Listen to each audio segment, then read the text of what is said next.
হোক, তো মাহবুবুল্লাহ খুব বন্ধু, তো আমাকে দাওয়াত দিল কেন জানি না। আমি কিছুদিন থেকে তাকে ভয়ে ফোন করি না, কারণ শুনলাম যে সে নাকি বিএনপির প্রেসিডেন্ট হচ্ছে, বিএনপির পক্ষ থেকে আর কি। তারপরে আবার তাকে প্রায় আলমগীরের পাশে দেখি। তো এখন তো যখন তখন ফোন করা যায় না, প্রোটোকলের ব্যাপার। তো আর ফোন করলেও দেখি ফোন নো রেসপন্স। তো আমি কী ব্যাপার, মা বললে তো আমার ফোন কোনোদিন উত্তর দেয়নি, মানে বা পর হইলেও দিত। তো ওর মেয়েকে ধরলাম, বললাম আচ্ছা আসলে কি তোমার আব্বু? আব্বু নামাজ পড়তেছে।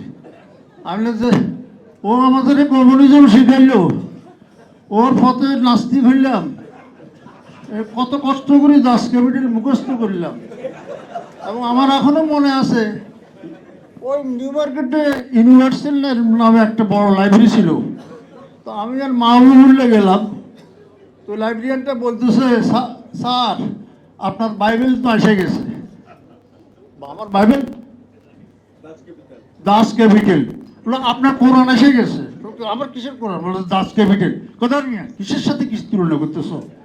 দাস ক্যাপিটাল কত উন্নত বই, তার মধ্যে কত যুক্তি, কত বিশ্লেষণ, আর কি তুমি কোরআন মুখস্থ একটা যে।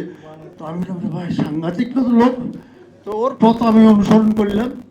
তবে আমি যে এমন নাস্তিক হইলাম, এখনো আর নাস্তিক হইতে হইলাম না। যেহেতু 5 বেলা নামাজ পড়ে, হ্যাঁ একলা না, এই তো ফাঁসে বসে আছে আরেকজন মেজা ফখরুল ইসলাম, এককাল আমার প্রিয় ছিল, ইদানিং বোধহয় প্রিয়তিতে গন্ডগোল হয়ে যাচ্ছে।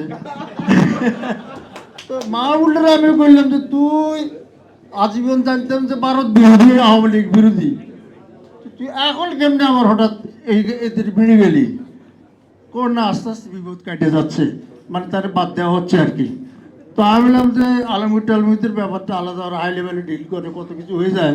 তো তুই আমাদের বন্ধু মানুষ।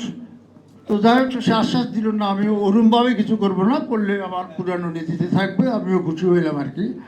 তো এখন মাহবুবুল্লাহ কি বলবো আমাকে, আসলে ওই অনেক সময় আমি রিস্ক ফ্যাক্টর, যে জন্য আমাকে অনেকে